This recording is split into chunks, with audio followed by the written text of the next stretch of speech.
東京の銀座にございますシェルマンアートワークスの安藤と申します。蓄音機と SP レコード専門のお店でございます。専門で扱われているお店っていうのはほとんどないんではないでしょうか。私どもが知る限りでも国内だと2、3っていうところだと思います。1971年の創業でして、磯貝というものがですね、最初に兄弟でこのお店を立ち上げまして、磯貝が始めましたので、創業者の磯貝のもとに人々が集うという意味合いでシェルマンというような名前にしたと伺っております。西洋アンティーク全般でスタートしたお店で、蓄音機っていうのは扱い商品の中の一つという立ち位置だったんですが、アンティークのお店っていうのは長く続けていくうちにだんだん専門性が出てくるんですね。結果として蓄音機、それから SP レコードがメインの扱い品となったというような感じです。最初は銀座の3丁目の方に店を構えておりました。店主曰く創業時は別に狙って銀座に出店したわけではない、人のつながりでたまたまの店を出したのが銀座だったという、結果として銀座っていう街の土地柄っていうんですかねに合ったような店になっていったという。まず蓄音機と呼ばれるものは大前提として電気的増幅がかからないもの、アンプとかスピーカーのようなものが入っていないものを指します。音は空気の振動としてホーンの出口から出てくるというようなもの、これを蓄音機というふうに定義していいと思いますね。1877年エジソンが発明しまして、その後1890年代に製品化されて一般的に目にするようになってくるのはやっぱり20世紀に入ってから、1900年代の1桁になると皆さんがよくイメージするラッパ型の蓄音機、これが登場します。ラッパ型の蓄音機っていうのは1900年代の1桁ぐらいまでで、1910年代からは全部箱型になっていくんですよ。当初ラッパが見えていたものがこのキャビネットの中に収まるんですね。最終的に1925年にアンプとスピーカーが入った電蓄っていうものが登場します。そうすると蓄音機っていうのは徐々に電蓄と入れ替わっていくんですね。なんでだいたい蓄音機自体は1930年代ぐらいまで製造されていたのは。どの良し悪しが何でやってるかってどういうメーカーが作ってたかというところがまず第一に大きいと思います。蓄音機を発明した、エジソンだけじゃなくて円盤型レコードと蓄音機を発明したベルリナーという人がいるんですけれど、これが後のビクターになるわけなんですが、それからやはり有名なコロンビア、こういったところっていうのは大きな資本を持ってますから予算がかけられるので、それだけ音のいいものっていうのを研究して世に出すことができた。一方で中小のメーカーのものっていうのは創意工夫っていうのはもちろんあったと思うんですけれど、予算をかけられないので、そこまでですね今のように細かくものを考えて作っているという時代でもないですから、実は蓄音機の音が出る仕組みっていうのは意外と単純なんですよ。適当に作ってしまっても音は出るので、それだけでもう一般大衆としては当時はそれでよかったと。ところが今現在使われていた時から90年100年経てくると、どれだけ音作りに対して注力してたか、それだけじゃなくてやっぱり素材ですよね。材質がですねちゃんとしたものを選んで製造していったかというのが現代の場合だと音の差として大きく感じられる部分だと思います。徐々に大変になってきてます。もうすでに作られてはおりませんから、年々やっぱり失われていくわけです。状態のいいものから減っていくということになるので、私が入社した頃と比べるとなかなか綺麗な状態で出てくるものっていうのがかなり減ってきてるなという印象はありますね。外装だけではなくて中の機械部分ですね、多くはゼンマイ駆動なので、そのゼンマイモーターのオーバーホール、あとは音の要にもなるサウンドボックス、レコードプレイヤーでいうとこのカートリッジ、これの調整っていうのは絶対に必要なので、するとしないで出てくる音に雲泥の差が出ますから、メンテナンスとして重要な部分になります。部品点数としては現代のものに比べれば全然少ないんですけれど、時間を経てきてますんで、途中で誰かが手を入れているケースっていうのも多いんですよ。それが分かってる人がやっているのか、それとも全く専門知識がないけれどいじってしまってるケースもあるので、ある程度数を見ないと分からないと思いますね。蓄音機って一般的には機械の木で、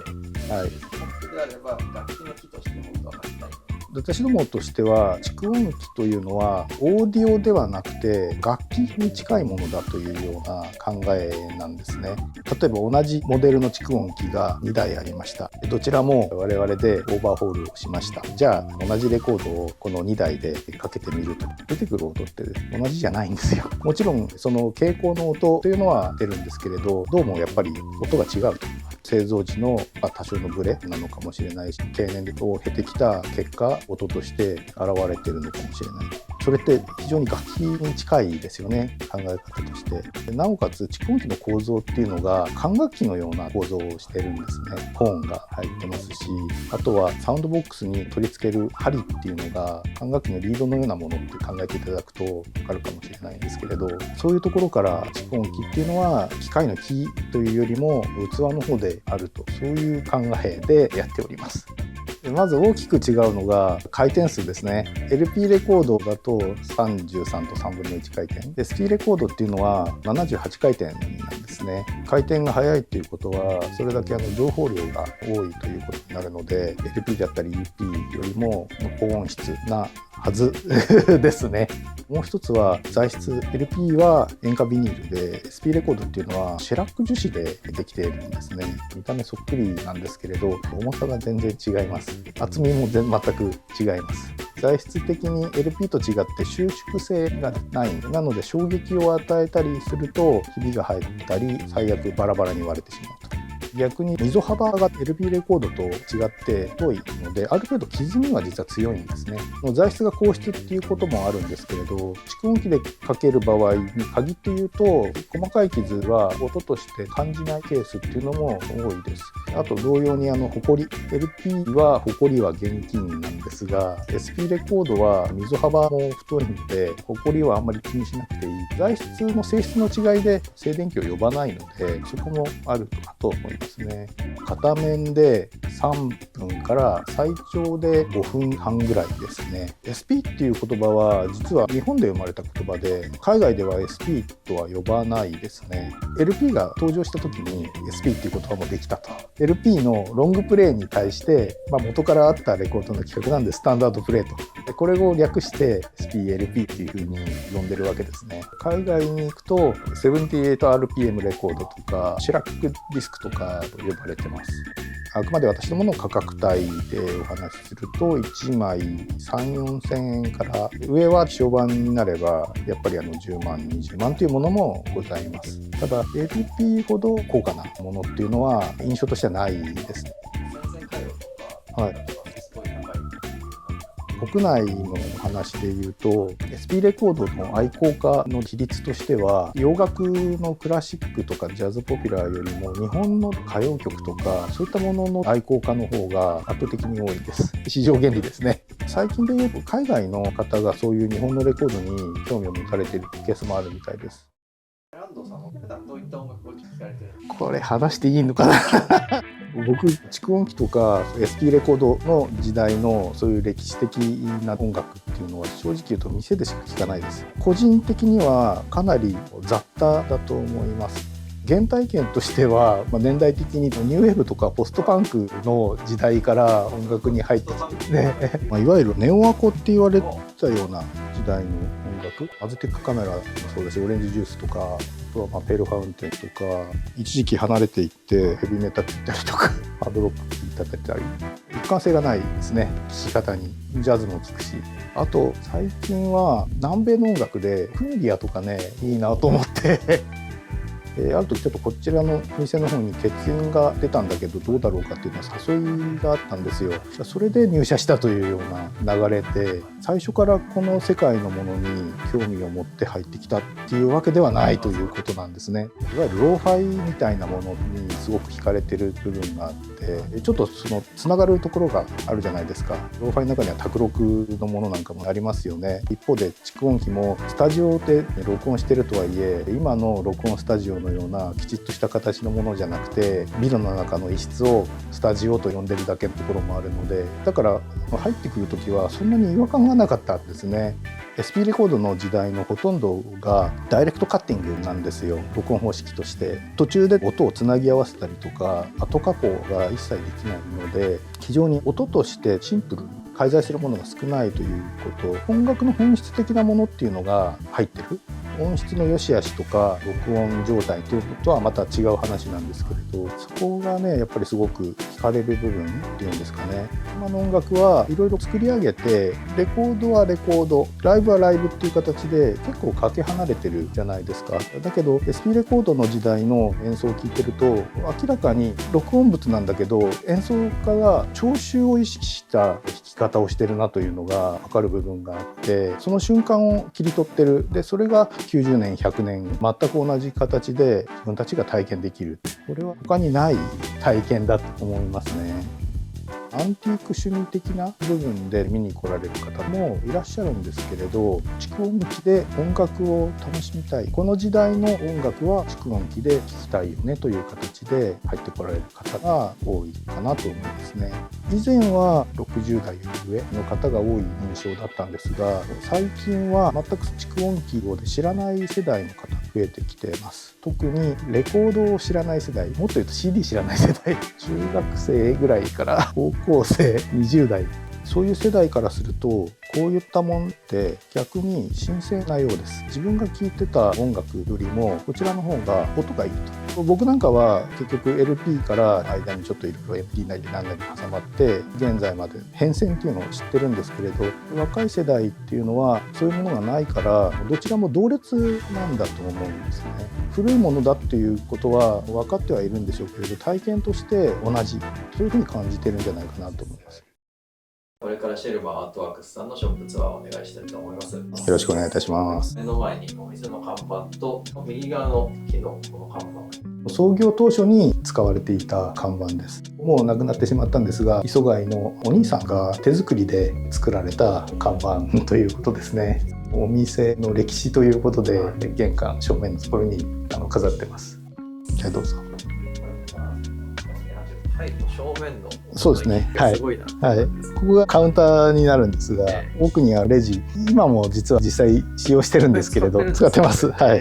これもアンティークですね。1905年ぐらいのアメリカ製の NCR ってですね、レジスターを作ってる会社で、これ今もあるんですよ。通貨の単位なんかはイギリス仕様のもので、細かいボタンは押せないので、実質開けて閉めるだけというような使い方になってるんですけれど。ガラスケースの中なんですが、上にあるものは昔実際に使用されてた蓄音機の針を入れるためのケースです。ブリキ管のケースに入って販売されてたんですね。かなり図柄と申しますか、形状もそうなんですけれど多種多様なんですよ。なので針管のケースが一つの収集対象になってます。蓄音機とかレコード、音楽とかにほとんど興味がなくて、この針管だけを集めてる方っていうのも海外には結構いらっしゃるんですよね。でその下の段にあるもの、ちょっと値段が出てますけれど、これは蓄音機としてはおそらくかなり小さいサイズのものですね。携帯型の蓄音機というですね、ジャンルのものになります。豆蓄音機と呼んだりすることが多いですけれど、当時のボックスカメラをですね模したサイズで作られているものが多いですね。使用方法としては野外に持ち出す、外に持って行って音楽を楽しみたい、そういう考えから生まれたものだと思います。サウンドバーガーが最初じゃなかったんです。そうですね。サウンドバーガー、もうちょっと後になるとウォークマン。昔の方も同じことを考える。そうですね。考えることはやっぱり人間同じなんですよね。でこちら側は基本的には蓄音機に関連しているものが多いですね。のにあるもの、これはですね、蓄音機のターンテーブルに乗せると、スタートさせると人形が踊るというようなアクセサリーというか。このニッパーでこのニッパー君はアメリカビクターのノベルティなんです。置物ではなくてソルト&ペッパーなんです。本当はトレードマークの蓄音機とこのニッパーとセットになって配られてたものなんですけれど、蓄音機の方が壊れてしまったのでワンちゃんだけになってるんですが、ニッパーの置物っていうのも非常に人気があって、さっきの針管同様ニッパーのグッズだけを収集している方も結構いらっしゃいますね。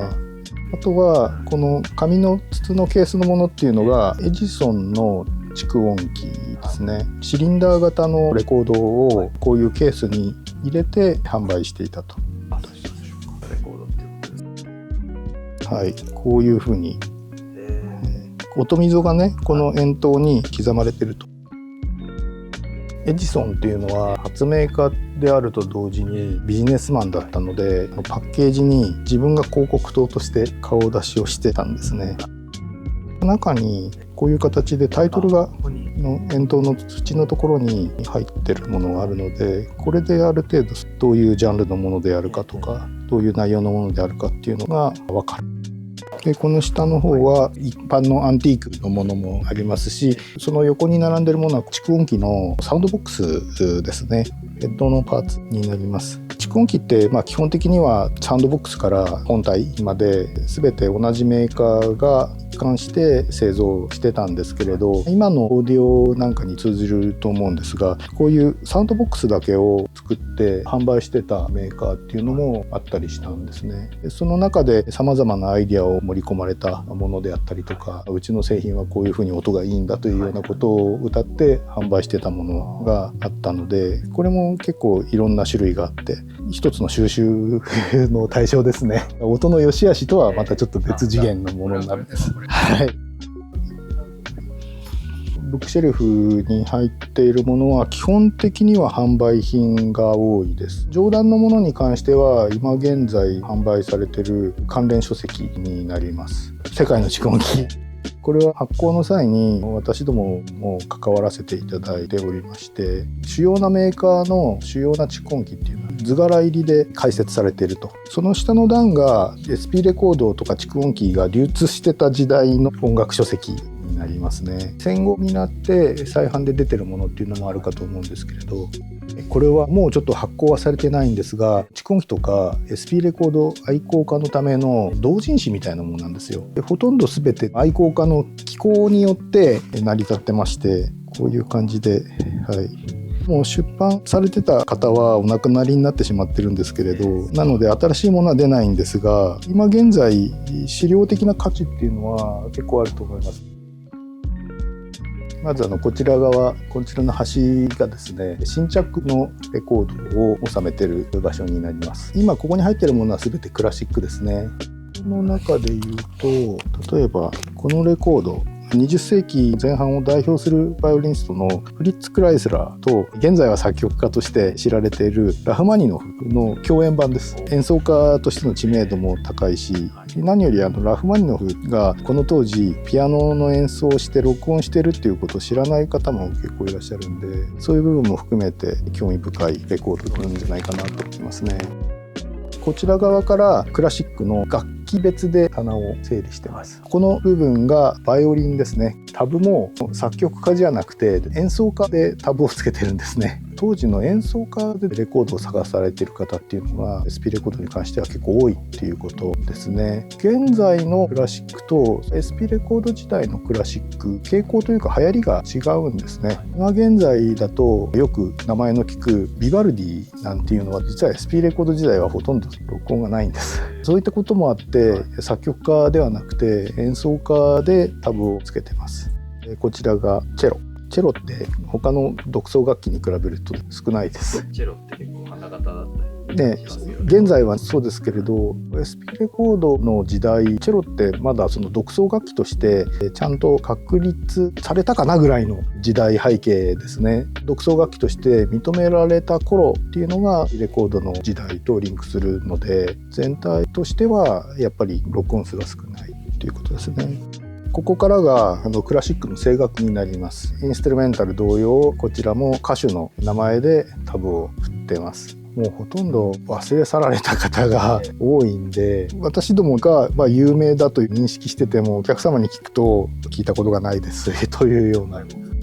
日本国内でいうと声楽よりもインストゥルメンタルの方が圧倒的に人気が高いです。言葉の問題っていうのがあるのかなというふうに思うんですが、海外に行くと逆転するんですよ。圧倒的に声楽です。実は声楽の方がバリエーションが多いんです。プレス数も多分声楽の方が多い。全曲版っていうのほとんどなくて、あるにはあるんですけれど、ここにねちょっとありますけれど、かなりの枚数20枚とかそういう世界になってしまいますから、実際当時録音されていたものはオペラアリアですね、それから歌曲みたいなものというのが大半だと思います。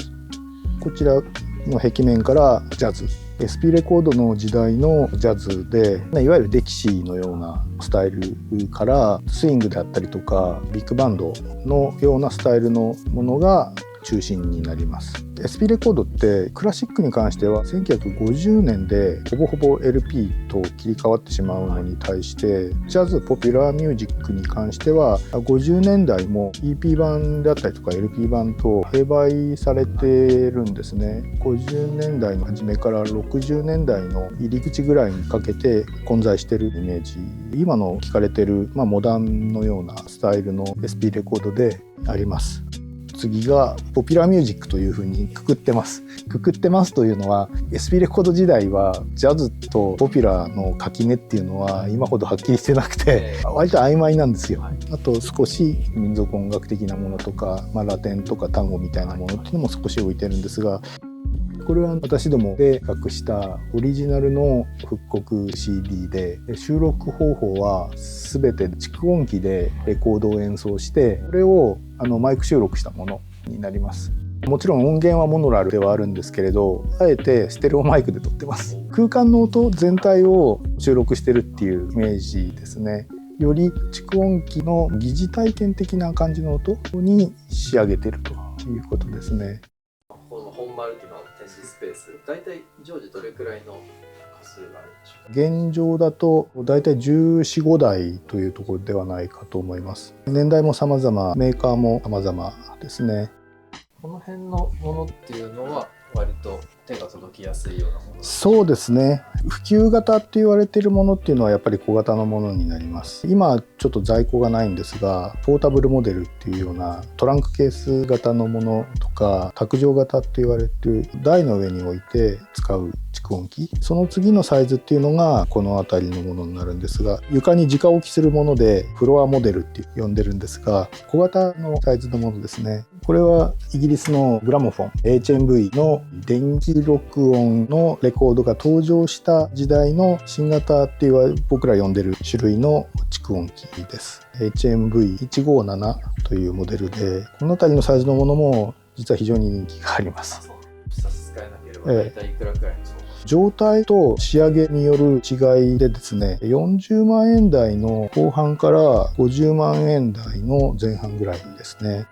こちらは電気録音時代の幕開けの年となった1925年11月にビクターが発表した当時の新型の最上位モデルですね。クレデンザっていう蓄音機になります。戦前から日本に輸入されてましたんで、知名度は抜群です。当時はやっぱり日本国内ではとても高価だったので、持ってる方っていうのはほんの一握りでしたから、幻の蓄音機なんていう風に呼ばれたこともあったようですね。戦後になって物が自由に入ってくるようになってから日本に持ち込まれているケースが多いんですけれど、戦前の日本では都内に平屋の一戸建てを建てるのと同じ値段だったそうです。そういうこともあって、戦後になってから憧れを所有するというような形で手に入れられる方が一定数いらっしゃいましたし、オーディオの歴史の中でもアイコン的な存在であるので、オーディオファンがオーディオルームに1台ポンとクレデンザを置くというようなそういう象徴的な機種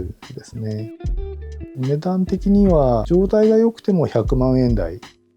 左側に行くと、はい、これですね。これはエジソンの蓄音機です。エジソンの蓄音機はですね、円盤ではなく円筒式のレコードなんですね。ここにつくんですか？そうですね。ここに、レコードを差し込んで、ここがその円盤のレコードでいうところのサウンドボックスで、こういったエジソン式のもリプロデューサーっていうふうに呼ぶんですけれど、がついてる部分ですね。でそこから直で針がついてます。実はエジソンの蓄音機の針っていうのは宝石針なんですよ。円盤のものと違ってそのままトンアームから先の重さがドンと乗るんではなくて、針が浮くようなそういう仕組みになってて、角の振圧がかからないように作ってあるんですね。じゃあちょっと今からおかけする蓄音機なんですけれど、イギリスのグラモフォンというメーカーのもので、もともとはビクターですね、アメリカのビクターのイギリス法人としてスタートした会社の製品になります。これらイギリスのグラモフォンの蓄音機のことをHMV っていうふうに呼んでるんですね。日本にも今レコードショップ HMV ありますよね。もともとは資本は同じなんです。このグラモフォンという会社が後に EMI っていう社名になって今現在も存続してますよね。そのイギリスのグラモフォンの電気録音、マイクを使った録音の時代に対応したシリーズ最上位モデルをちょっとおかけしたいと思います。 HMV203 というモデルです。最上位モデルでありつつとてもレアな蓄音機です。出荷台数が非常に少なくて150から170、80台程度と言われています。相当少ないですね。日本国内でも203を所有されている方っていうのはおそらく数えるぐらいなんじゃないかと思いますね。今ゼンマイを巻いて力を貯めてます。大型のモデルなんでゼンマイの本数が多いんです。このモデルは4本ゼンマイが入ってます。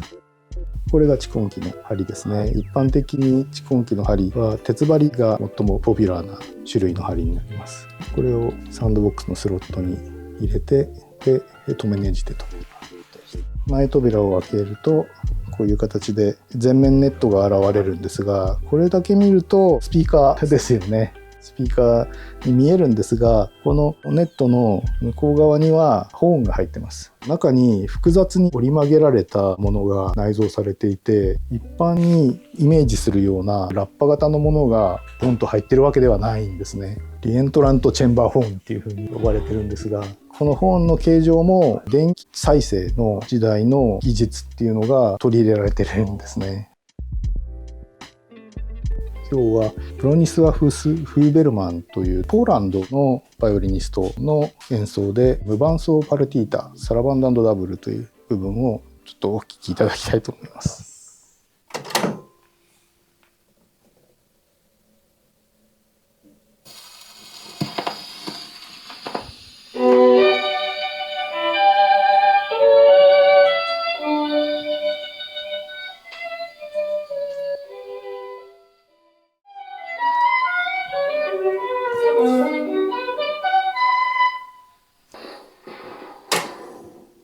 で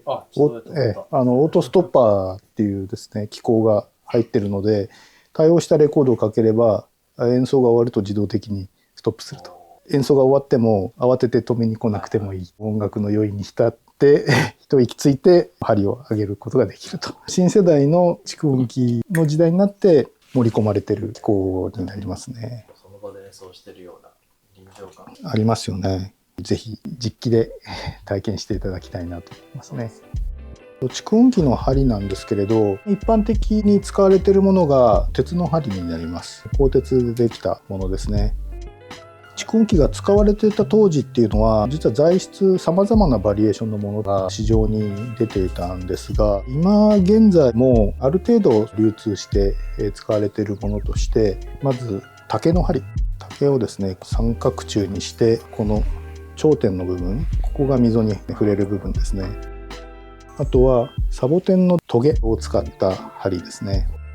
じゃあ何が鉄針と違うのかといえば、植物由来の針になりますから、鉄よりも素材として柔らかい。なので音も鉄に比べると柔らかい音色になります。それぞれ針の持ってるその持ち味、音の色の持ち味というのがあるので、合ってるですねレコードで演奏してあげると何とも言えない音色になると。今日はちょっとまずこのサボテンの針を使って1枚弾いていただきたいと思います。鉄の針っていうのは実は1面かけたらもうそれで使い捨てなんですね。あ、そうなんですね。そうね、使い捨てなんです。はい。サボテンの針であったりとか竹の針っていうのは1面かけたら先をですねまた尖らせて使用するっていうようなものになります。サボテンの場合はそのサボテンをですね研ぐシャープナーというものがあるので、1面ごとに先を削りながら触って感触を確かめる。そうですね、触って感触を確かめます。きちっと研ぎ上がってるかどうかというのをですね必ずやりますね。竹針の時もやりますし、鉄の時もですねやるようにしてます。やっぱり鉄針なんかも大量に作ってるので、中には不良針っていうものが紛れてることもありますから、先が飛んじゃってる針なんかでですね何も見ないでパッとかけてレコードの溝を傷めちゃうっていうようなケースもあるので、念のため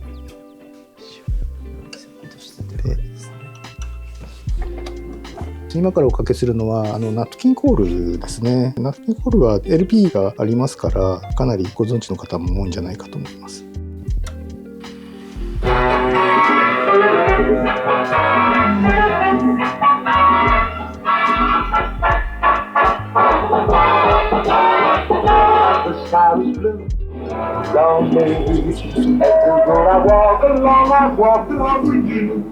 やっぱりちょっとレコードだいぶ溝が、荒れてるんで針が持たなくなってきましたね。私どものお店で蓄音機を聞いて購入いただくっていうのももちろんそうなんですけれど、やっぱりこの音の魅力に気づいていただけることというのが一番の存在意義というか喜びなんじゃないかなっていうふうに思いますね。とにかく蓄音機って言葉でいくら説明しても良さっていうのはなかなか伝わらないんですよ。ぜひ興味のある方はお聞きいただきたいなと思っています。こういったものっていうのは作られておりませんから消えていくだけなんですよ。完全になくなってしまったらもう誰にもこの良さを伝えることができないし体験もできないというようなことになっちゃいますから、蓄音機だけじゃなくてレコードっていうのはかなり録音紙的に貴重なものも多いので、そういったものをアーカイブとしてデジタル的に残すっていうこともできますけれど、でも本当は蓄音機でかけてこそ本質っていうのが理解できる、そうでないと理解できないと思ってるので、できる限り商売ですけれど同時にこういう文化遺産を残していく役割があるんじゃないかなと思って、だからなるべくこの商売を長く続けられるようにしたいなというふうには考えています。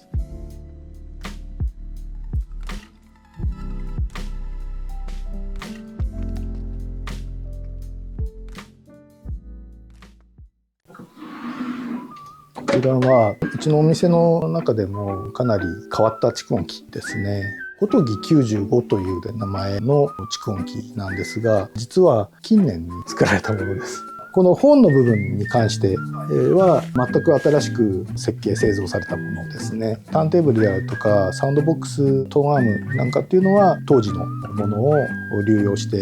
るんですが、これを作りなかった方というのはもともと戦前から放送用のマイクロフォンの技術者をされていた方で、この蓄音機の名前にもなっているフォトギさんという方の作品になります。30年以上前にお付き合いさせていただくようになって、最初はですねオリジナルで蓄音機のサウンドボックスを作っていただいたりしてたんですね。ご自身はマイクロフォンもそうですしサウンドボックス含めて音の入り口の方をずっとやってたので、最後は出口の方をやってみたいというような話があって、その時もうすでにご高齢だったんですよ。なのでそうですかというような形で話を流してたような部分もあったんですけれど、ある日連絡が入って完成したから見に来てくれと言われて、お宅に伺ったらこういう形のものがあったと仰天しましたね。これはですね実は革でできてます。牛革製です。牛革製の本ですね。牛革を2層に貼り合わせて人工漆の歌手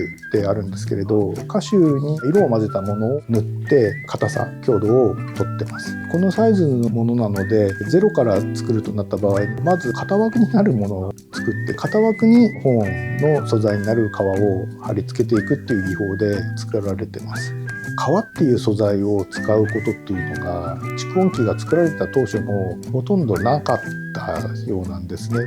これだけ大きい本なんでドーンと圧倒されるような音が出てくるんじゃないかというふうに想像される方が多いんですが、押し出しよりも全体を包み込むような感じの音色になるというのが私の感じる感想ですね。もちろん本の口径は大きいですから低域から高域までバランスよく、あと音の分解が非常にいいです。蓄音機なんですけれどかなりハイファイな感じの音じゃないかなと思いますね。すでに設計されたホトギさんがお亡くなりになっているので、これより後のモデルっていうのは作られることはないと思うので